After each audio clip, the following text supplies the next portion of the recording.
Going to throw some analytics at you in the first segment that Omar Ruiz from the NFL Network is going to round out guest week here on Locked On Cardinals. Giddy up! You are Locked On Cardinals, your daily Arizona Cardinals podcast. Part of the Locked On Podcast Network, your team every day.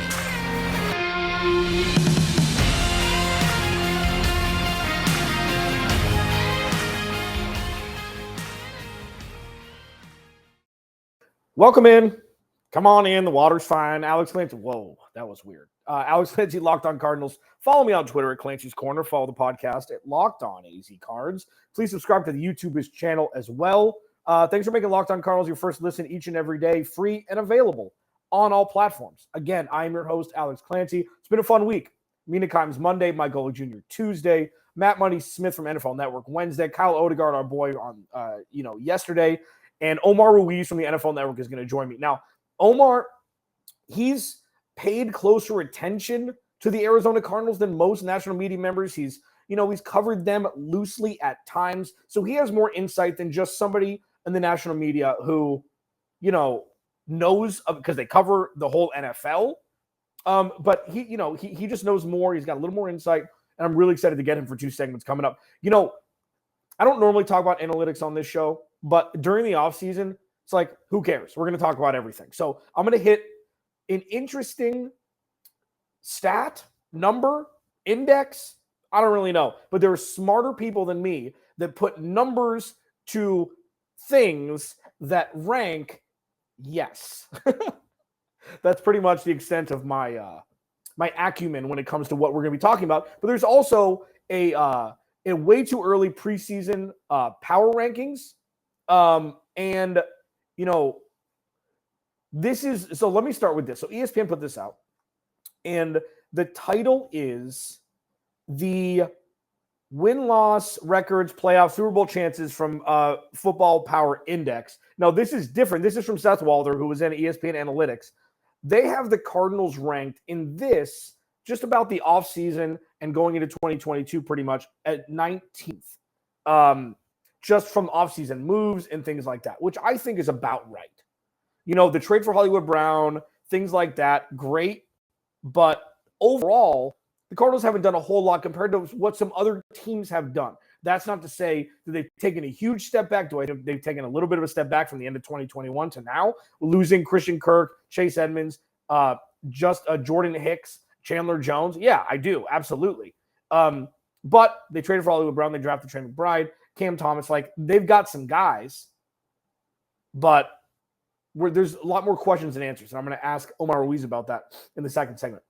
They got him at 19, which makes sense. It's about right. Now, there's this other number that blew my mind. Seth Walder, this is the actual NFL Football Power Index 2022.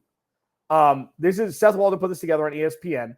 The rating itself, and I'm taking this from a tweet that he put out. So the rating itself indicates approximately how much better or worse in points that a specific team is predicted to be relative to the average NFL team on a neutral field.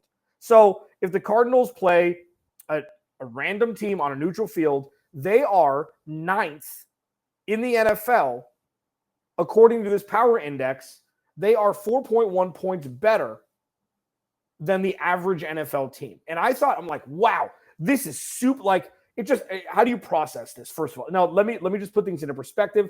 The Bills are the top at 9.4, then the Packers at 8.8, the Rams at 7.7, the Chiefs at 7.6, the Bucks at 7.4, the Cowboys at 7.2, the Chargers at 6.2, and the Colts at 4.2, and the Cardinals are at 4.1. So this is kind of like the Richter scale example I use, where a 4.0 and a 6.0, it's not just, it's just 2 points higher. No, that's like 1,000 times, I think, more aggressive of an earthquake, 2 points up. So that's kind of like this here. Every point, people make and lose millions of dollars in Vegas by a half a point.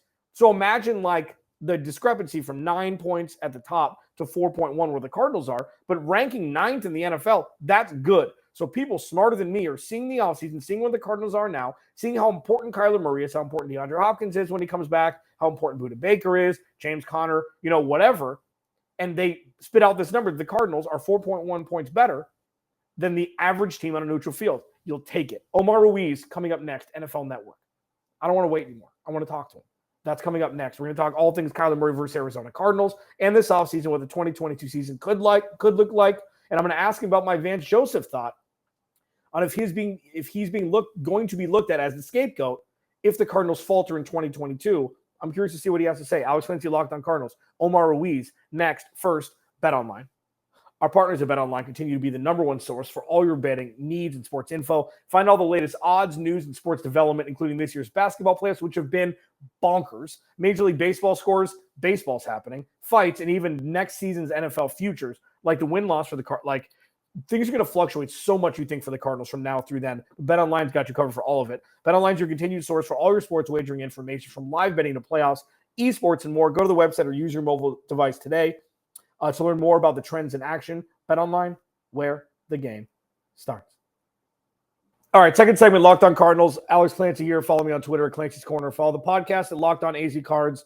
You know the drill. Thanks for making Locked On Cardinals your first listen each and every day, free and available on all platforms. I went a little bit more analytical than I normally do in the first segment. Apologies, but it's just the Cardinals are ranked a little bit higher than we thought with just numbers going into the regular season. And I know I gave the disclaimer, numbers can be skewed and, shown for all different types of points.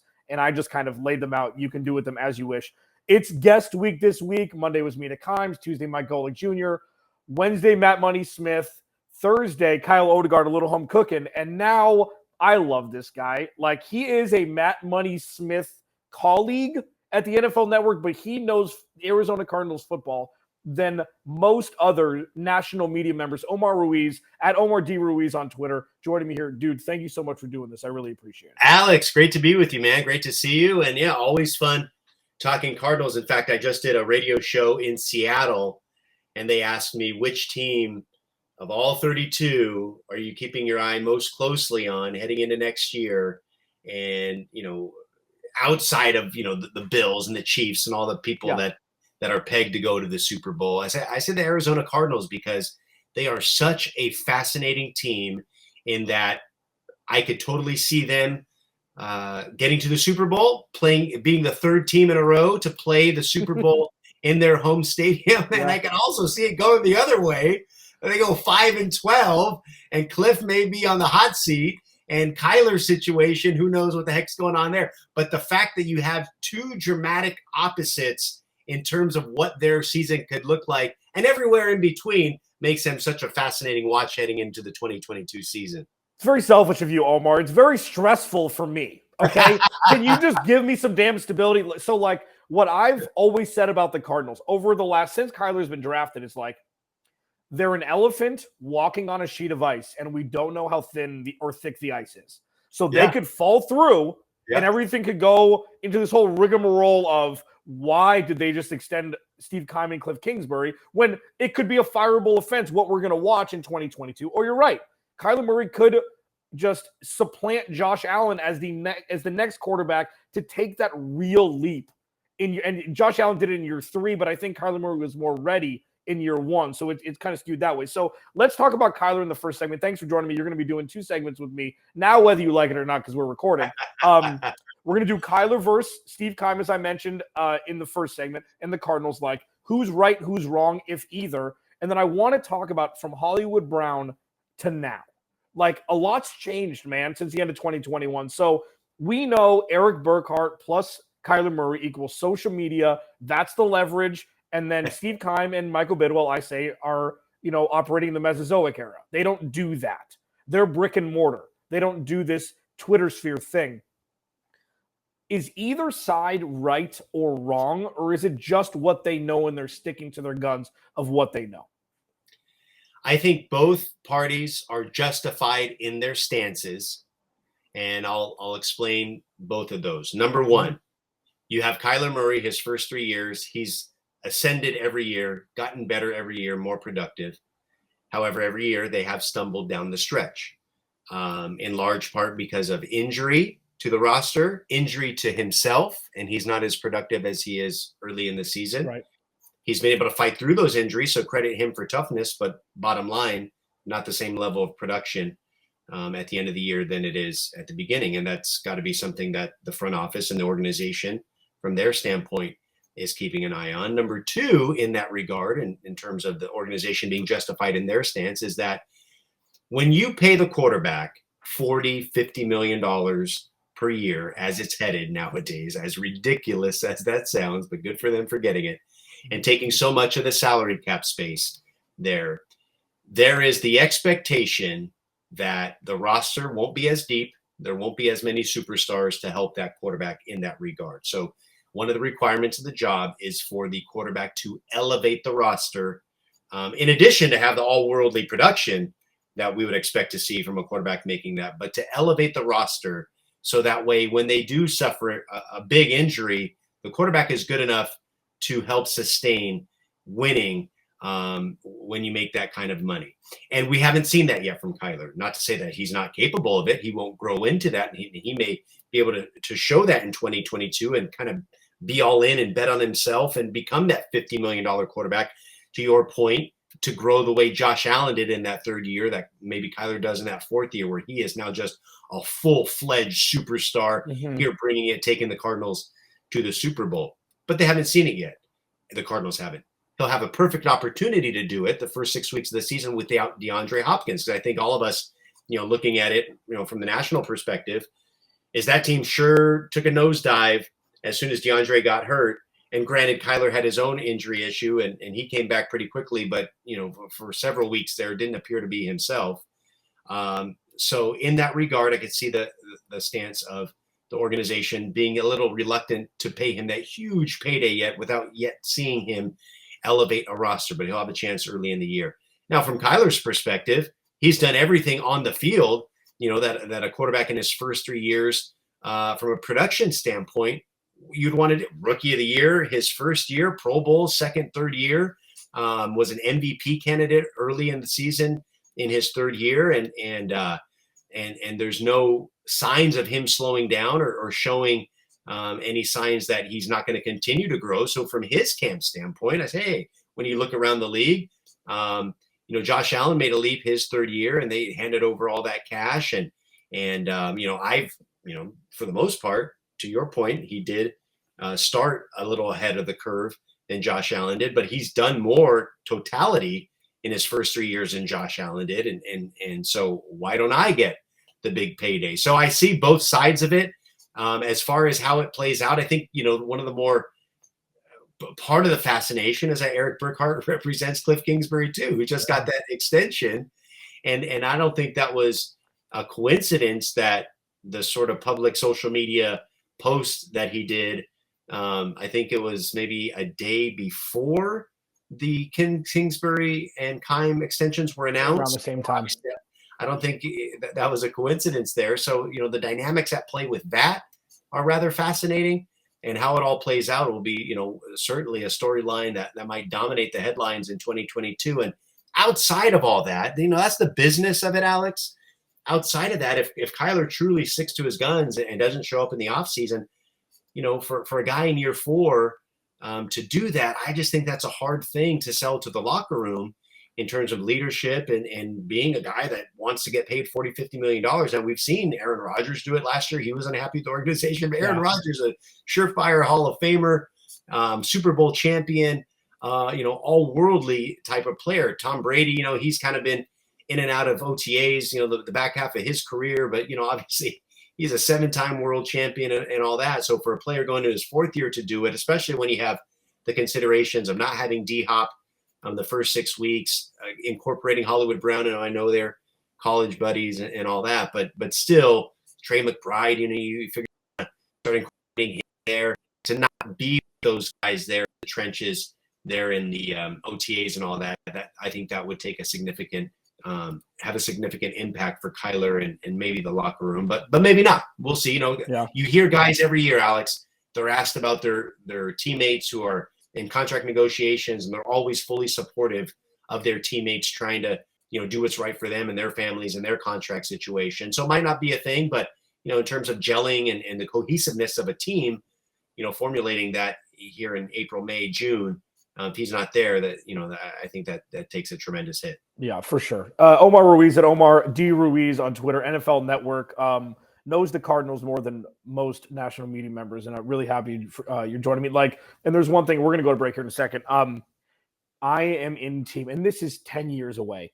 Get rid of the rookie scale contract. If you're going to pay people, pay them whatever you want. And I feel like that could alleviate some sort of the stress because player empowerment is only going to get stronger. And what we're seeing right now is just the next quarterback who hasn't gotten a contract yet, vying for a contract, and I think he should get paid all of Midas's gold. Alex Clancy, Locked On Cardinals. Coming up next, they're going to have all of the offensive firepower necessary for Cliff Kingsbury's offense to work, in theory. Do I believe that Cliff Kingsbury's offense, do I think he's capable of running an NFL offense? I don't. I don't think he elevates players as much as he should. There's a scapegoat already in place. There's misdirection. I'm going to ask Omar about my theory about who the scapegoat already is for the 2022 season if things don't go well. Alex Clancy here, Locked On Cardinals. Be right back. First, Built Bar. Okay, I got yelled at because I got too excited talking about the birthday cake flavor of Puffs that I completely overlooked that it's brownie batter Puffs time. Okay, 140 calories, 17 grams of protein, 7 grams of sugar. It's like eating a candy bar for breakfast without the 40 grams of sugar and negative protein or whatever comes in candy bars. You know about Built Bar. I talk about it almost every day. They're good for you, okay? 17 grams of protein. If you don't want to make your big breakfast, eat a damn Built Bar. It's 6 bites. They're covered in chocolate. It's brownie batter. Remember when your mom was like, hey, there's raw eggs in that. Don't eat that. And you did anyways. This is what you can do in a healthy way. Go to Built.com. Use promo code LOCK15 and get 15% off your order. Use promo code LOCK15 for 15% off at Built.com. All right. Final segment. Omar Ruiz from the NFL Network joining me, Alex Clancy, at Clancy's Corner on Twitter. Follow the podcast at Locked On AZ Cards. Please subscribe to the YouTube channel. Keep leaving your comments, even if you completely disagree with me. That's what I'm here for, and I'm an outlet for you to, tell me I'm an idiot, tell me I'm a genius. Doesn't really matter to me. I'm here to comment one way or the other. Follow him at Omar D. Ruiz on Twitter, one of the best follows out there, NFL Network. As we wrap up guest week here, I continue to ask people. I Kyle Odegaard on yesterday, and I think it's more important to talk about this conversation with what I asked Kyle as opposed to the big picture stuff that I got with Mina and Golick and stuff, because they give the national perspective on a broader scale of what the Cardinals organization looks like. And I know that you've been a lot closer, and obviously Kyle used to write for the team. So what I think, and I hope that I hope that they can expound. I had them going 11-6, even though the schedule is a murderer's row comparatively speaking. But if the offense sputters, okay, we know that the defense hasn't really been a focal point with signing free agents, and I think it's pretty obvious. I think that there's a built-in misdirectional scapegoat of Vance Joseph going into 2022 if things don't go well. And I think it's extremely unfair. I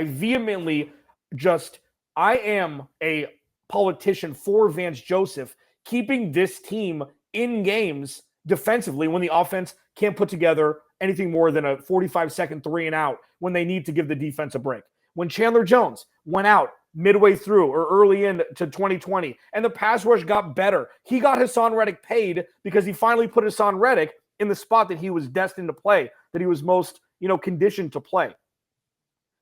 No defensive firepower on them. Budda Baker, Byron Murphy, fine. We'll see Isaiah Simmons. We'll see Zaven Collins. Kevin Peterson's a starting cornerback right now. Okay, so this defense isn't necessarily where it should be, even though they have their pillars in place. Is Vance Joseph already set up to potentially fail and be the scapegoat if 2022 doesn't go well? I don't think so, because I think so much focus will be on Cliff and Kyler and that offense with the contract and all of that it'll be hard to misdirect, the scrutiny, the attention on the offense. And I think, the job that Vance will do will be an important one. They'll need that defense to contend in the NFC West, let alone the entire conference, and do damage in the playoffs this year, as opposed to just sort of being happy to get there they were last year. But I think there is just so much happening with that offense and the expectation that came with Cliff Kingsbury and the Kyler Murray pairing when they were brought in here in 2019, that I want to say they've been good, but they haven't been great. I don't think it's sort of been justified, number 1 overall pick with a sort of hand-picked head coach for that player to thrive in the NFL. We haven't seen the fruits of that yet. Now, it might happen this year, and if it happens, then it's probably because Vance Joseph did a good job. But if it doesn't happen, then I think there is just so much attention on Cliff and Kyler that I don't think necessarily that Vance would be the scapegoat for that. But you make a good point with the contract extensions for Kingsbury and for time. And this, it makes me think back to last year. Maybe it was, I think it was last year when Pete Carroll and John Schneider got big, long contract extensions amidst all this Russell Wilson. Another head scratcher. It was a head scratcher to me at the time. And for me, I interpreted that to be, well, that is still up in the air. We don't know which way Jody Allen, the owner, is going to go in picking the quarterback or picking the organizational front office. And obviously she picked the organizational front office, which was a head scratcher to me at the time. But even furthermore, I just thought they did that so it wouldn't be an offseason distraction. It wouldn't be something that people were talking about. Okay, this is a lame duck head coach. This is a lame duck general manager. They're obviously going to go with Russell Wilson in the future. They just did that so it wouldn't be a topic of conversation. Obviously, it still was, and Russell Wilson was gone. So when I first saw the Cliff and Steve extensions, I thought, okay, well, maybe this is a way that they just want to diffuse that, don't want to have that sort of elephant in the room being talked about all the time. But you see that, in the Seattle situation, that was a legit, hey, we're going this direction. And so learning from that, you think, okay, they are going to go that. So it does give credence to your point. I just don't necessarily agree with it. That's fair. I mean, fair enough. And I, this is all projection. I mean, this is all projection. Like, if this, then this. I mean, I know the P's and Q's. I know all that. But when you say might, I know. I get, like, there's so much uncertainty. You can't, I understand the stability thing. I get it. You can't fake stability. And just because you give somebody a contract extension doesn't mean that lends to, like, positive stability. It could be Stockholm syndrome at this point. Mm-hmm. And that's kind of what we're experiencing. It's like, oh, Steve, people, I don't understand the vitriol pegged at Kyler Murray. Like, I get it. He's not a perfect player. He's 24 years old. Get off his ass. This is the curve that normal young men that are playing quarterback go. Patrick Mahomes and Lamar Jackson screwed it up for everybody. Justin Herbert, they're unicorns. It's not the same. But with stability, I don't care about a lame duck quarterback. Make Cliff Kingsbury earn his next contract. I think he's clipping Kyler Murray's wings more than allowing him to have more frequency of I call them the oh my God moments. Like, oh my sweet, what did we just see from Kyler Murray? I feel like he should have had more of those at this point, and I think that's on Cliff. Well, I think, and it's a tweak, but I don't think you should have got the 5 year. I think do it one more time. Do it again. Yeah. Oh, no, it's a great point. And to your point, you can't fake stability. And I think Michael Bidwell knows that, but I think he also wants to at least have the appearance in the organization that, they do have the confidence of the organization. So kind of believe in the program. But I think he is he does have the foresight that if it's not working, if it is fake, that he would be able to move on in that regard. So I think, and he'd be willing to just eat, whatever he would have to pay out if he had to move in another direction, if the whole thing just blows up. And like you mentioned at the very top of our conversation,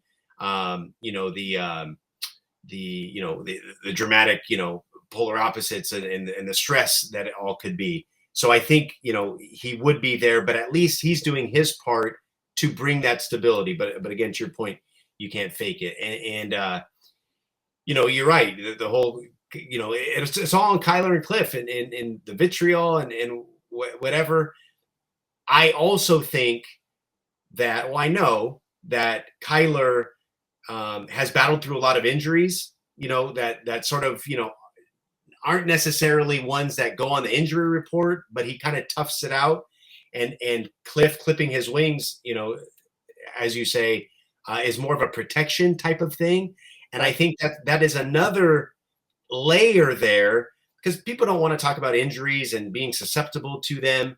that's another layer I think that's there for the organization about Kyler, and maybe the reluctance to pay him that big money because we haven't seen him for a full season 100%. And most quarterbacks aren't, but they're still able to perform at close to 100%, for the most part. And Kyler, the way he plays and the way he's been banged up over the course of 3, seasons, credit his toughness but his style of play, if he's not 100%, whether he's toughing it out or not, playing through it, he's not as productive as he is when, frankly, than when he's not. It's easier for a Josh Allen, say at 6'5", 250 pounds, if he has a sore ankle, to be closer to his, 100%, maximum value than say a Kyler when so much of his element is speed and explosiveness with his legs. And if you can't do that when he's, 75%, then that's a big factor there too.